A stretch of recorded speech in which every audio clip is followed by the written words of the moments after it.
World cup గెలిచిన మహిళా cricket జట్టు మరికాసేపట్లో ప్రధాని మోదీని కలవనుంది. టీం బస్సు ఇప్పటికే ఢిల్లీలోని ప్రధాని నివాసానికి చేరుకుంది. నవీ ముంబై నుంచి రాత్రి ఢిల్లీ చేరుకున్నారు మహిళా క్రికెటర్లు. ప్రధాని మోదీతో సమావేశమై ప్రపంచ కప్ విశేషాలను పంచుకోనున్నారు. వరల్డ్ కప్ గెలిచిన మహిళా క్రికెట్ టీంపై ఇప్పటికే పలుమార్లు ప్రశంసలు కురిపించారు ప్రధాని Narendra Modi.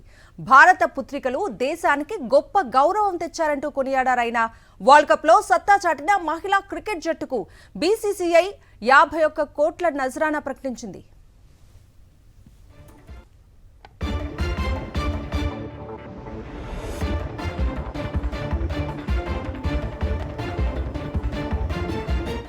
Ladies hostel toilet లో స్పై కెమెరాలు కలకలం సృష్టించాయి. మంగళవారం రాత్రి వాటిని గుర్తించిన మహిళలు ఆందోళనకు దిగారు.